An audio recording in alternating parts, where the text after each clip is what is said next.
from the News Center of Grade 9 Rutherford. My name is Axel J. Magdamit and I will be reporting live. Let us now call on Mr. Janmar Maglonso. Thank you, Axel. And I shall be reporting the latest news from Silicon Valley jobs.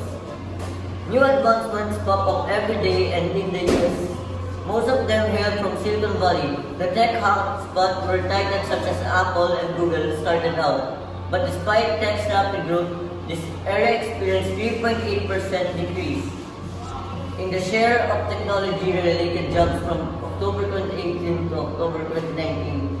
To investigate this and other trends, we use the Indeed data to analyze tech job posting and searches in Silicon Valley for 2019. We looked at the most in-demand jobs, the highest paid roles, and which area to investigate, and the most valuable job in 2019 were engineers and developers. Despite the overall dip, which tech jobs are still in demand in Silicon Valley, to find out, we look at the job titles with the highest share of posting on Indeed. Engineers and developers are the most sought after positions, making up 14 of the top 20 roles. These technical roles are even more dominant than they were last year when they made us up half of most in-demand jobs. That's all for my report. Thank you. Go back to you, Axel. Oh, hi there. Thank you, Janmar. I'm right here in UK now, live, and a record number of women in full-time work has pushed the UK's employment rate to a new high of 76.3%. The latest figures from the Office for National Statistics show in the 3 months to November, 126,000 more women worked full-time compared with the previous quarter. The increase in part because of the change in women's retirement age.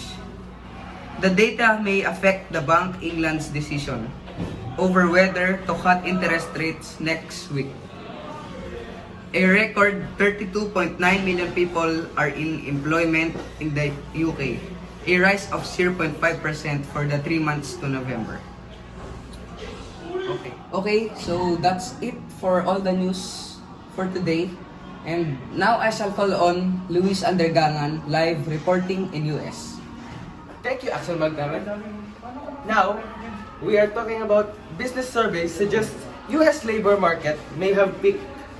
Washington, there is an even balance in the share of US businesses reporting decreases and increases in employment for the first time in a decade. A survey showed on Monday the latest suggestion that the labor market has likely peaked and job growth could slow this year. Now may I call on Marlon Paglinawan for the news. Thank you, Luis. Now, on to my news.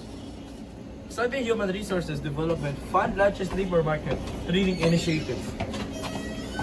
The Saudi Human Resources Development Fund, HADAF, has released a training program that reveals the rights and duties of employees in the private sector. An initiative was launched by HADAF's Daruf's training platform. This initiative claims at educating workers on the Saudi labor system, regulations, and raising awareness about the rights and duties of contractual parties. The training program titled Workers Cultured According to the Saudi Labor Law addresses the rights of the worker, the duties of the worker, and health and safety work. To register for the electronic training, Garub, 2 million Saudi men and women have already enrolled in online training courses. Back to you, Axel. Okay, thank you for the news, Marlon. That was a very wonderful news from Saudi Arabia. But now,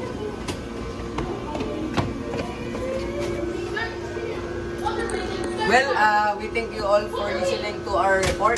That ends it now, and goodbye. Goodbye. Well, maganda. Now may I call Pat Manuel.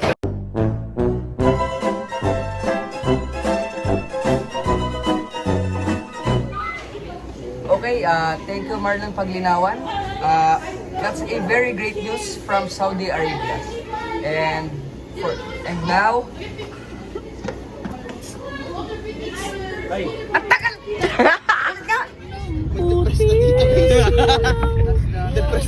wala pa tayo sa bag.